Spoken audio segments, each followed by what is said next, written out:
avec le concours et la bonne volonté de chacune des parties prenantes.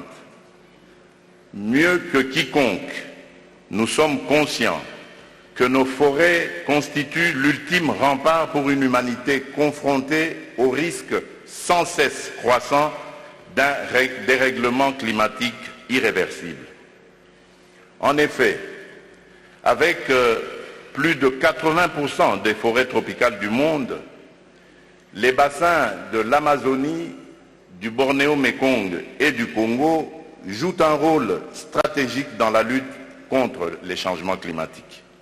Bien plus, nos forêts réunies rendent d'autres services écosystémiques immenses, innombrables et vitaux pour l'humanité.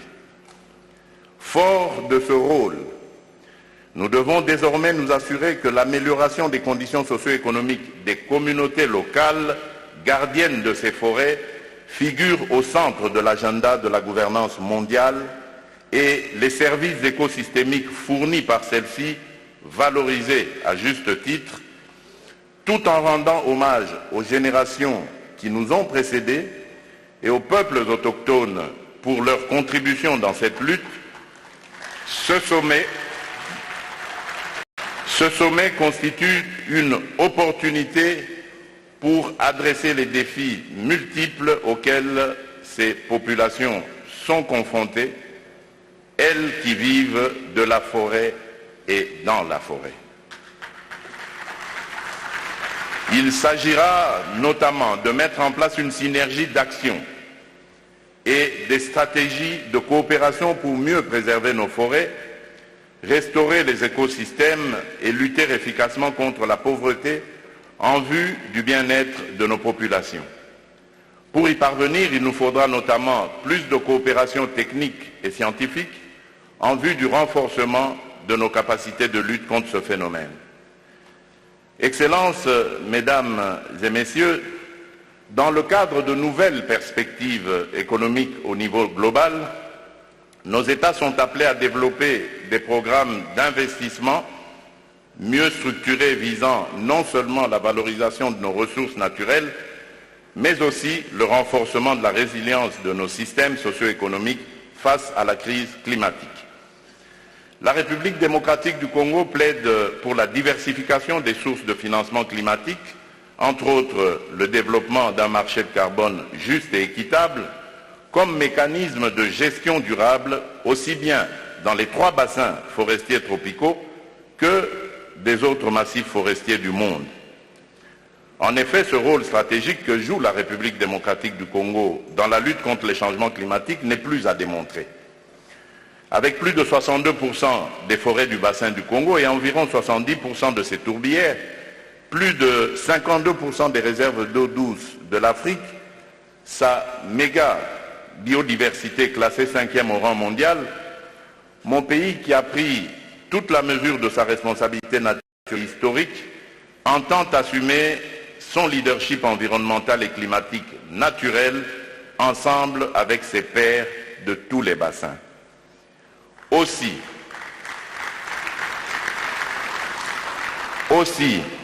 la République démocratique du Congo ambitionne de jouer un rôle majeur dans la transition écologique mondiale, car disposant des minerais et ressources énergétiques indispensables pour ce faire.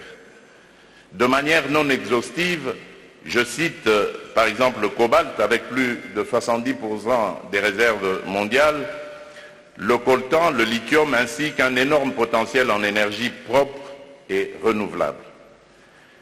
Excellences, Mesdames et Messieurs, la République démocratique du Congo entend mobiliser les financements adéquats en vue de minimiser son empreinte carbone, ce qui permettra de moderniser nos systèmes d'exploitation forestière, agricole et minière.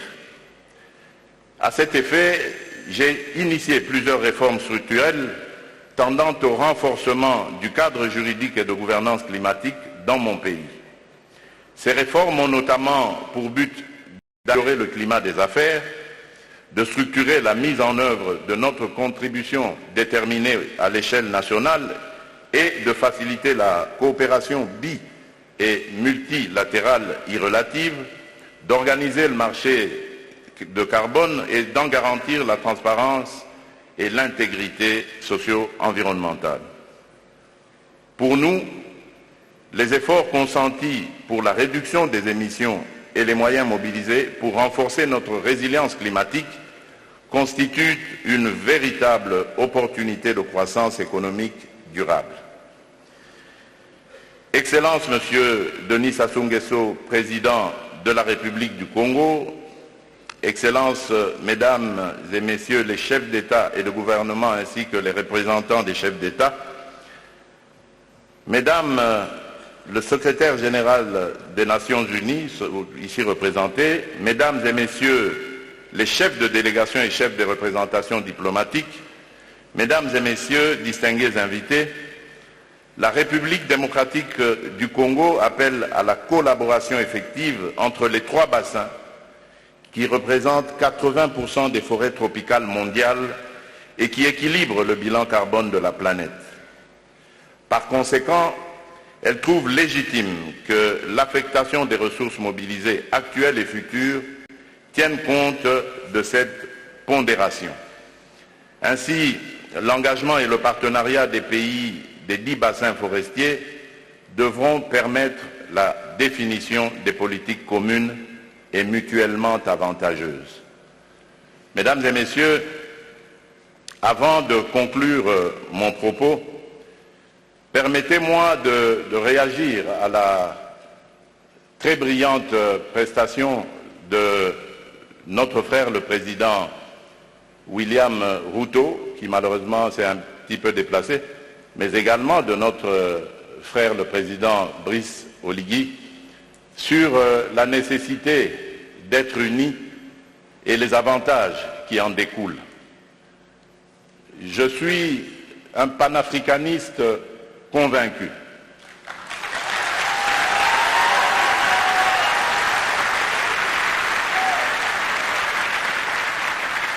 Et je suis vraiment rompu à cette conviction. Et lorsque je suis devenu, c'est ça la preuve d'ailleurs, lorsque je suis devenu président de la République, il y a presque 5 ans maintenant, la première destination à laquelle j'ai réservé mes déplacements, c'était l'Afrique. J'ai commencé par le Kenya, à l'époque du prédécesseur du président Ruto, puis je suis passé par l'Angola et je suis arrivé en République du Congo, chez notre aîné, puis j'ai fait le Rwanda et l'Ouganda, et depuis lors,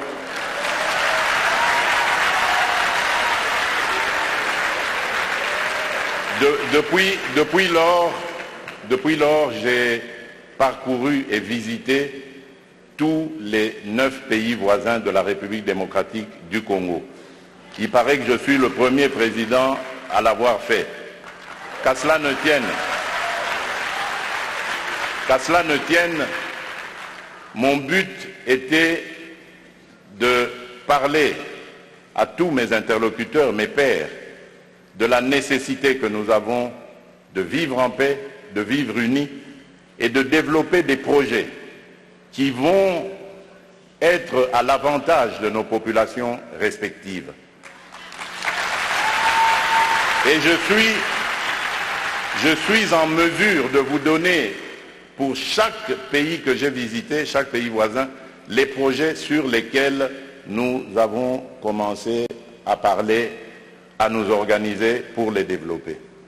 Donc c'est vous dire l'attachement que j'ai à la paix et à l'unité des peuples d'Afrique.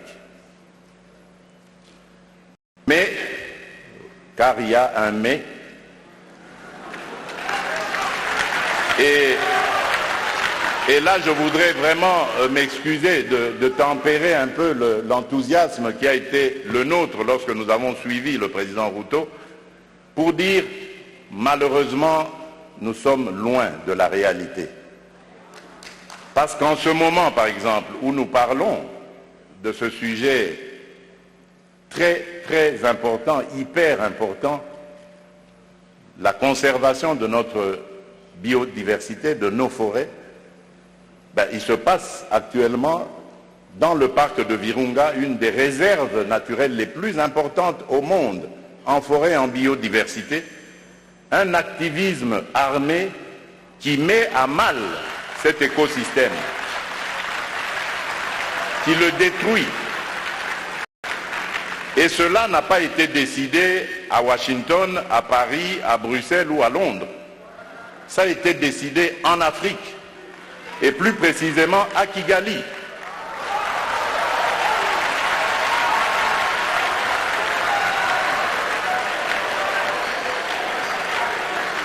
C'est l'œuvre d'un frère africain. C'est pour vous dire que nous devons bannir l'hypocrisie qui est entre nous.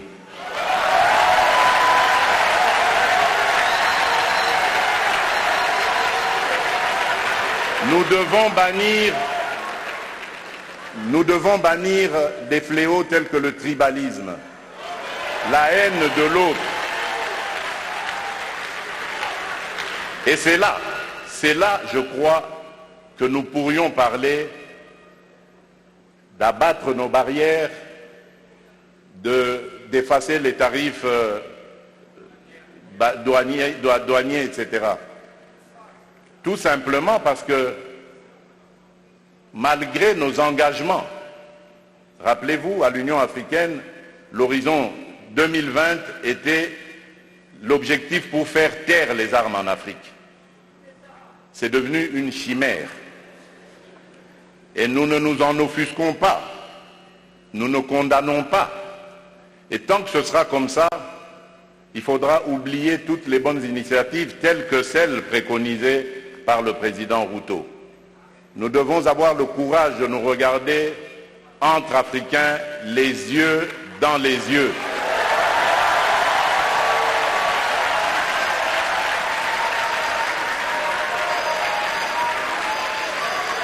Et nous dire que on ne peut pas s'appeler frère et se poignarder dans le dos en même temps.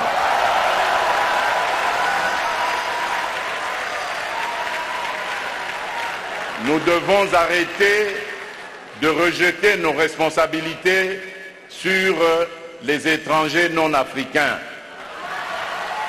La colonisation, ça fait une soixantaine d'années qu'elle allait terminer en Afrique. Ceux qui nous avaient colonisés, divisés, aujourd'hui ils ont compris le sens de la paix. J'en veux pour preuve la France et l'Allemagne, pour ne citer que ces deux pays, qui étaient les meilleurs ennemis dans le passé et qui sont les meilleurs amis aujourd'hui, le moteur de l'Union européenne. Tant que nous ne réfléchirons pas comme ça, eh bien ces gens-là, ces amis, ces partenaires à qui nous rejetons toujours la faute, ils continueront à nous prendre pour des irresponsables, ils ne nous respecteront jamais.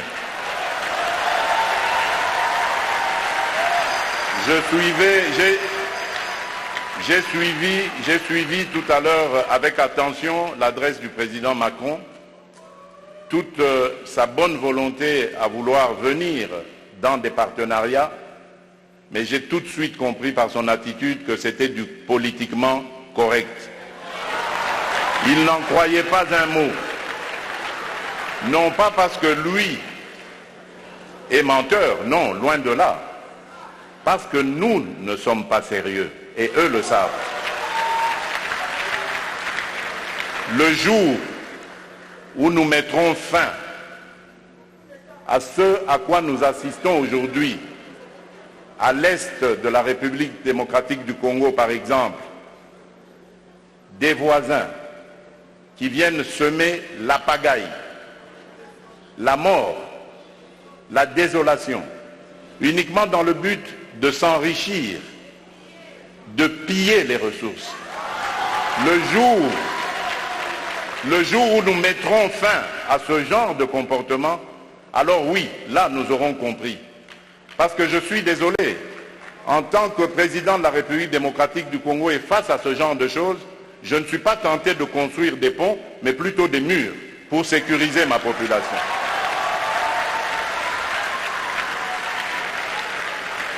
Et donc, pour clore mon propos et aussi le petit écart que j'avais fait de mon discours, je formule le vœu que les assises de Brazzaville lancent un nouveau départ pour la gestion durable de nos forêts, l'amélioration des conditions socio-économiques de nos populations et une meilleure protection de la planète. Je vous remercie.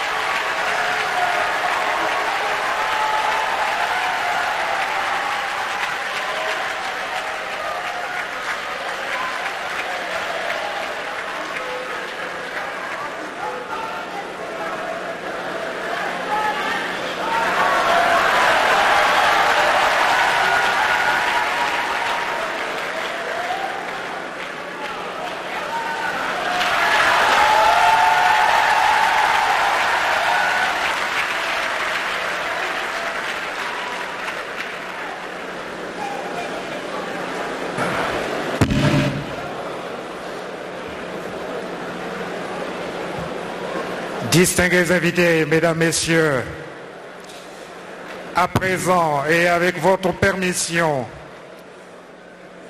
nous invitons son Excellence Monsieur Azali Assoumani, président de l'Union des Comores et président de l'Union africaine, à prononcer son allocution.